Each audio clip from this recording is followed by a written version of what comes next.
Hi மக்களே, இன்னைக்கு வந்து 6வது நாள் வேலைக்கு கிளம்பிக்கிட்டு இருக்கேன். நேற்று வந்து 5வது நாள் வேலைக்கு போகிறேன் அப்படின்னு சொல்லும்போது உதயகுமார் என்ன சொன்னாங்க, சகோதரி 5வது நாள் இல்லை 4வது நாள் அப்படின்னு சொல்லி கமெண்ட் பண்ணியிருந்தாங்க. உதயகுமார் அண்ணா நீங்கள் கணக்கில் வீக்கு. அப்புறம் நம்ம பெருமாள் தம்பி கேட்டிருந்தாரு, அக்கா எப்படி இருக்க, நல்லா இருக்கியா அப்படின்னு. ஓகே, நான் தம்பி நல்லா இருக்கேன், நீ எப்படி இருக்கா, வீட்டில் எல்லோரும் எப்படி இருக்கிறாங்க, நிறைய பேர் என்னை மிஸ் பண்ணுறேன்னு கமெண்ட் போட்டிருந்தீங்க, ரொம்ப ரொம்ப நன்றி. ஓகேவா.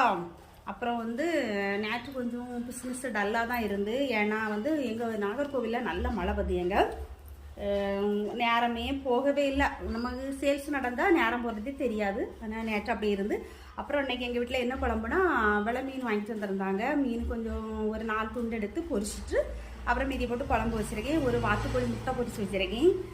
அப்புறம் வேலைக்கு டைம் ஆகிடுச்சு. ஓகேவா. இன்றைய பொழுது எப்படி போகுதுன்னு நம்ம கமெண்ட்டில் நாளைக்கு ரீல்ஸில் பார்க்கலாம். நாளைக்கு சொல்கிறேன். ஓகேவா. உங்களெல்லாம் மிஸ் பண்ணுறேன், சாரி. பாய்.